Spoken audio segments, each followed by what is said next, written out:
औज़ुबिल्लाहिमिनश्शैतानिर्रजीम बिस्मिल्लाहिर्रहमानिर्रहीम रब्बि इश्रह ली सदरी व यस्सिर ली अमरी वहलुल उक़दतम मिन लिसानी यफ़क़हू क़ौली रब्बि यस्सिर वला तुअस्सिर व तम्मिम बिल खैर व बिका नस्तईन आमीन या इलाही आमीन।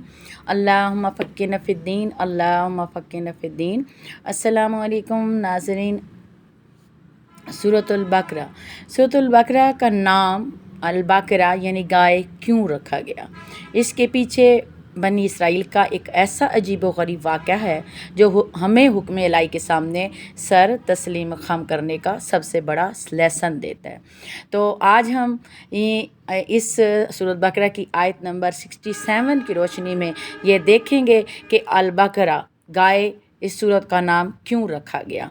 तो सबसे पहले देखते हैं कि आयत अल्लाह सुब्हानहू व तआला क्या फरमाते हैं इस आयत में। इस काला मूसा लिकौमिही इन्नल्लाहा यअमुरुकुम अन तज़बहू बकरा क़ालू अतत्तख़िज़ुना हुज़ुवा क़ाल अऊज़ु बिल्लाहि अन अकूना मिनल जाहिलीन। और याद करो जब मूसा ने अपनी कौम से कहा कि अल्लाह तुम्हें हुक्म देता है कि तुम एक गाय ज़िबा करो।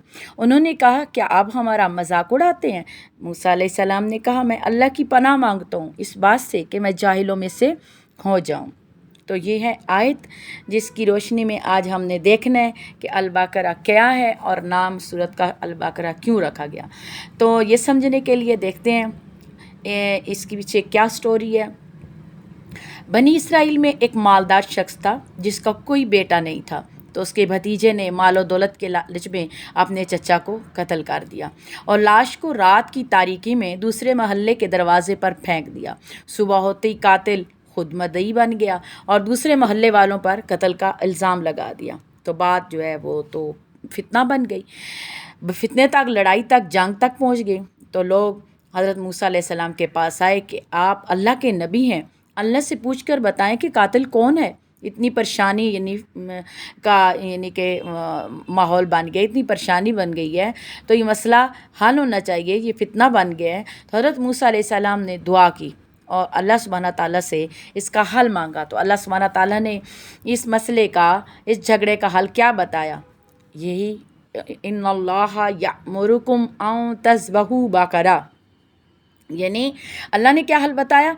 अल्लाह ने फरमाया अल्लाह तुम्हें हुक्म देता है कि एक गाय ज़िबा करो। अब देखें, कातिल का पता पूछने आए थे और हुक्म क्या मिला? मसले का हल पूछने आए तो अल्लाह ने क्या फरमाया? गाय ज़िबा करनी है। अब इन बनी इसराइल ने ये देखना था कि अल्लाह का हुक्म है तो हमने आंखें बंद करके अल्लाह का हुक्म गाय ज़िबा कर देनी है, मसला हल हो जाना है। अल्लाह से पूछा है तो अल्लाह ने जो मसले का हल बताया है वो ये है, चाहे आपके उस मसले के साथ वो मैच होता है या नहीं। लेकिन उन अक्ल के अंदों ने सोचा कि कत्ल का गाय से क्या ताल्लुक। चाचा उन्होंने क्या कहा? उन्होंने फ़ौरन ही अमल न किया बल्कि क्या, बहस में पड़ गए। उन्होंने अल्लाह की हिकमत न देखी, अपनी मसालियत और अपनी हिकमतें शुरू कर दी और क्या कहा? अतत्तखिज़ूना हुज़ुवा, क्या आप हमारा मजाक उड़ाते हैं? यानी एक सच्चे नबी पर मजाक का इल्ज़ाम लगा दिया। कितनी बड़ी गुस्ताखी थी। तो हज़रत मूसा अलैहिस्सलाम ने जब ये सुना तो फिर क्या जवाब दिया? अऊज़ु बिल्लाहि अन अकूना मिनल जाहिलीन, मैं अल्लाह की पनाह मांगता हूँ कि मैं जाहिलों में से हो जाऊँ। यानी देखे कितना प्यारा उन्होंने जवाब दिया कि क्या मैं दीन के मामलात में अल्लाह के अहकामात का मजाक उड़ा सकता हूँ? ये तो जाहिलों का काम है, अल्लाह का नबी ऐसा नहीं कर सकता। यानी कि बनी इसराइल को कत्ल का हाल अल्लाह सुब्हानहू ताला ने क्या बताया कि गाय ज़िबा करो। अब देखिए आपके ज़हन में, जैसे बनी इसराइल के ज़हन में ये सवाल आया था उनकी साइको ने कि ये कहा कि गाय क्यों ज़िबा करूं, गाय का कत्ल से क्या ताल्लुक़ है। तो हम सब के ज़हनों में भी यही सवाल आता है कि अल्लाह ताला बनी इसराइल को कातिल का नाम बराह रास्त भी तो बता सकता था अपने नबी को, तो ये डायरेक्टली भी तो नाम बताया जा सकता था कि फ़लाँ बंदा कातिल, लेकिन गाय को बीच में क्यों लाया गया? तो कातिल के हाथ पर कोई निशानी भी ज़ाहिर हो सकती थी, लेकिन अल्लाह ने गाय ही ज़िबा करने का हुक्म क्यों दिया? तो मुफस्सिरीन लिखते हैं कि बनी इसराइल तवील अरसे तक मिस्र में फ़िरौन की ग़ुलामी में रहे थे, जहाँ गाय जो है ना काउ वर्शिप, यानी कि उसको मुक़द्दस समझा जाता था, गाय की पूजा की जाती थी। तो बनी इसराइल के दिलों में भी उस माहौल का अभी तक वही ज़हनियत थी, वही माहौल का असर अभी तक मौजूद था, यानी कि उनके दिलों में वो गाय की मोहब्बत और उसकी जो हैबत, वो डर था कि इसकी गाय की बेअदबी नहीं करनी, तो वो उनके दिलों में बैठ चुकी थी। तो इसी को लेके उन्होंने आगे फिर बछड़े की पूजा शुरू कर दी थी ना। तो अल्लाह सुब्हाना ताला ने गाय इसलिए उनको ज़िबा करने का हुक्म दिया, या इसलिए उनके हाथों से गाय ज़िबा करवाई, ताकि उनके दिलों से उस जानवर की जो बातिल अकीदत है, या जो मोहब्बत है, वो जो पूजा वाला कॉन्सेप्ट है, या गाय की बेअदबी करने से बड़ा नुकसान हो जाएगा, वो खौफ है, हमेशा के लिए ख़त्म हो जाए। यानी उन्हें मालूम हो जाए कि ये गाय सिर्फ़ अल्लाह की मखलूक है, ये कुछ भी नहीं कर सकती। तो इसलिए अल्लाह सुब्हाना ताला ने उन्हें गाय ज़िबा करने को हुक्म दिया। अब देखें, उन्होंने अपने मसले का हल पूछा, हज़रत मूसा अलैहिस्सलाम ने अल्लाह से पूछा, अल्लाह ने जवाब दिया कि गाय ज़िबा करो। उन्होंने क्या किया, मजाक उड़ाया, अल्लाह के नबी का यानी कि अदब न किया, अमल न किया फ़ौरन, और बहस की। आप देखें यहाँ पे एक चीज़ आती है, ग़ज़वा बदर, जब रसूल करीम सल्लल्लाहु अलैहि वसल्लम ने ना सहाबा कराम से मशवरा किया, तो जो हज़रत मिक़दाद बिन असवद रज़ी अल्लाह ताला अन्हु खड़े हो गए, फरमाया या रसूलल्लाह, हम आपसे वो बात नहीं कहेंगे जो बनी इसराइल ने हज़रत मूसा अलैहिस्सलाम से कही थी कि तुम और तुम्हारा रब जाके लड़ो, हम तो यहाँ बैठे हैं, बल्कि हम तो आपसे दाएँ बाएँ आगे और पीछे से, देखें नबी पाक सल्लल्लाहु अलैहि वसल्लम मशवरा मांग रहे हैं कि हमारी मुशरिकीन मक्का से लड़ाई है, जंग है, तो क्या मशवरा है आपका, हमें जंग लड़नी चाहिए या नहीं। तो सहाबा कराम ने ये नहीं कहा कि आप लड़े भाई, हमारा तो नुकसान होता है, नहीं, उन्होंने क्या कहा कि या रसूलल्लाह, हम आपके साथ हैं, हम दाएं बाएं आगे और पीछे से लड़ेंगे। बहस नहीं की, इसकी दलीलें नहीं मांगी। तो बनी इसराइल का काम था कि अल्लाह के नबी से मसला पूछा है, अल्लाह ने बताया है, तो हमने अमल करना है, हमने गाय ज़िबा कर देनी है, बस ये प्रॉब्लम सॉल्व हो जानी थी। लेकिन उन्होंने मसले को बिगाड़ दिया। क्या बताया जा रहा है कि मोमिन का काम है, जो अल्लाह पर यकीन रखता है, उसका क्या काम है, हुक्म इलाही सुनकर सर झुका देना है। बनी इसराइल की तरह दीन में बाल की खाल नहीं निकालनी और एतराज़ नहीं करना। अल्लाह का हुक्म सिर्फ़ एक जानवर ज़िबा करने का है, लेकिन उन्होंने नहीं किया। अब देखिए, जैसे आप हम देखेंगे, हम कहते हैं कि अल्लाह का हुक्म आए, हम तो जानवर ज़िबा कर देंगे, लेकिन हमें जानवर ज़िबा करने का हुक्म नहीं दिया जा रहा।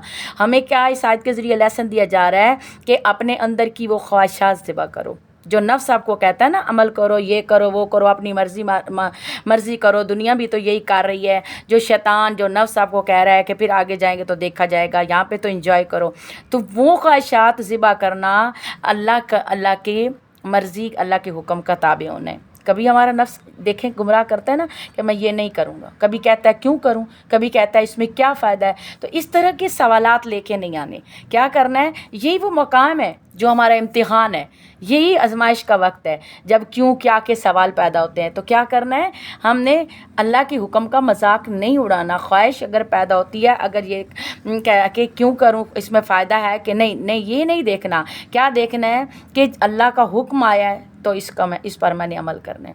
अपनी ख्वाहिश को मुतमईन नहीं करना, हमने अल्लाह को राज़ी करना है, अल्लाह की रज़ा देखनी है।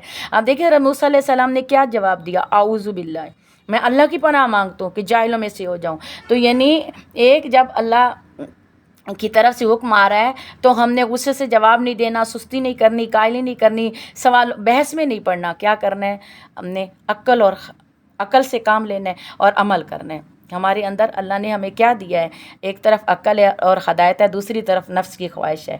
अब हदायत कहती है अल्लाह की बात मानो, नफ्स कहता है पहले मुझे समझाओ मुझे क्या मिलेगा, कितना प्रॉफिट है इसमें क्या नुकसान, क्या नफ़ा है।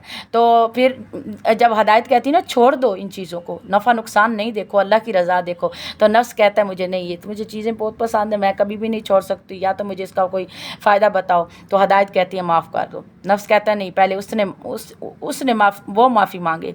तो ये इस तरह की जब चीज़ जगह आती है ना, ये सवाल और जवाब नफ्स के और हमारे अंदर जो हमें अल्लाह की तरफ से हदायत मिल रही होती है तो ये हमारी आजमाइश है। हमने सवाल और जवाब में नहीं पढ़ना, हमने ये देखना है कि अल्लाह की तरफ से जो हमें हदायत मिल रही है वो क्या है, अल्लाह ने क्या हुक्म दिया है, उस पर फ़ौरन अमल करना है। یعنی ہم نے بحث نہیں کرنی، سوال نہیں کرنا.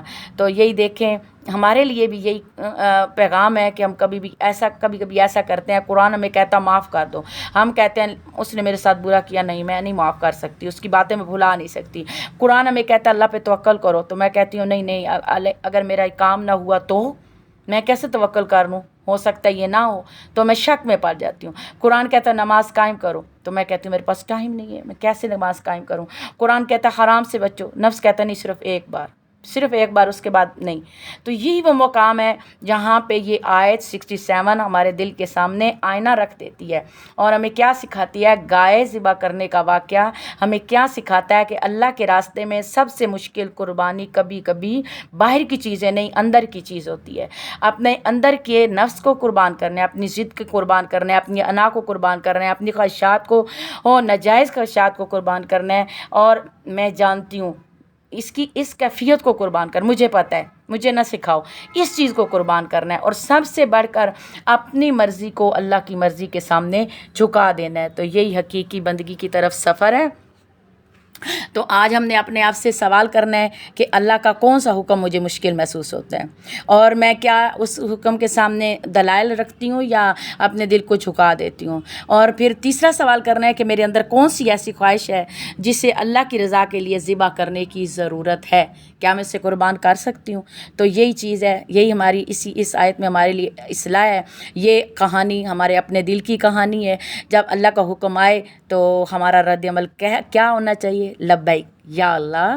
تو ہمیں حاضر ہو جانا چاہیے. تو یہی فرق ہے ایک فرما بردار بندے اور خواہش نفس کے پیچھے چلنے والے انسان کے درمیان.